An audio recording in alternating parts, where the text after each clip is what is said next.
Hey you guys, welcome to Luna's Kitchen. I am Luna, and just in time for the holidays, I bring you guys the creamiest, cheesiest, best tasting mac and cheese ever. Cannot wait for you guys to try my recipe for this mac and cheese.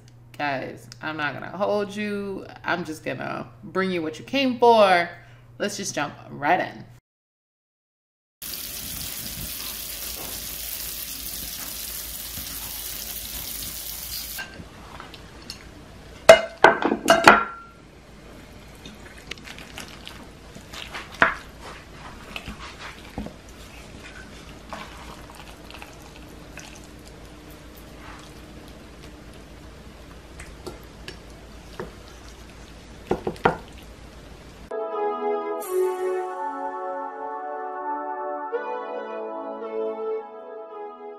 Hey you guys, so to get started, I have gone ahead and I've listed every single ingredient that I use in making this wonderful mac and cheese. And so I've gone ahead and I've measured and I've set aside all of my ingredients. If you guys are not cooking that way, I encourage you to cook that way. It's so much easier, so you're not scrambling last minute to find things that you need. After melting my butter, I am adding some fresh crushed garlic, and then I'm going to add my flour, and I'm going to continue to stir my flour until it's no longer lumpy into the sauce.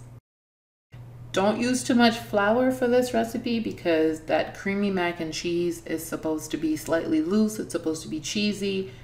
And if you add too much flour or you add too much eggs, it's going to become kind of lumpy and blocky, and you don't want that. So only add no more than a tablespoon of flour if you're only making about a box of mac and cheese. And so I'm just continuing to add the rest of my ingredients, my Gouda cheese, my cream cheese, my sour cream, and adding a little bit of milk at a time before adding the rest of my cheese. When adding your milk and your cheese, be sure to save about half a cup of cheese for later to add on top of your macaroni, and also save half a cup of milk to pour on top of your macaroni for later.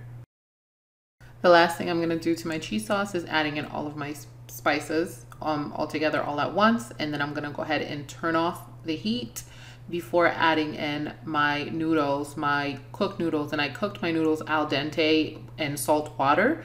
So you just want to add some salt to your water when you boil your noodles and cook it al dente, meaning that you want it to be very firm and slightly undercooked, because if your macaroni is overly cooked, it's going to get very mushy.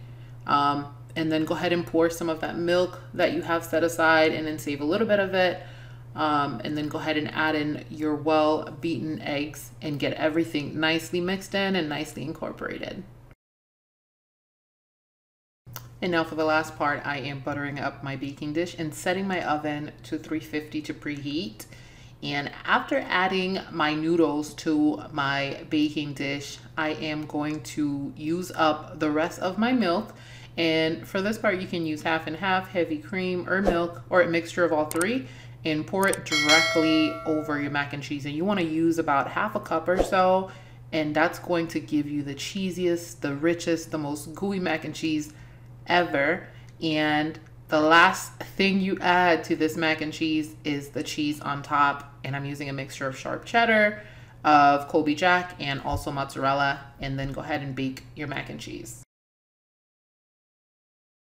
And there you have it, guys, the best mac and cheese ever, and dinner is ready. I hope that you guys try this recipe and let me know how it goes. Leave me a question or comment. I hope that you consider liking, sharing, and subscribing to the channel and coming back for more content. Thank you guys for stopping by. Until next time, bye.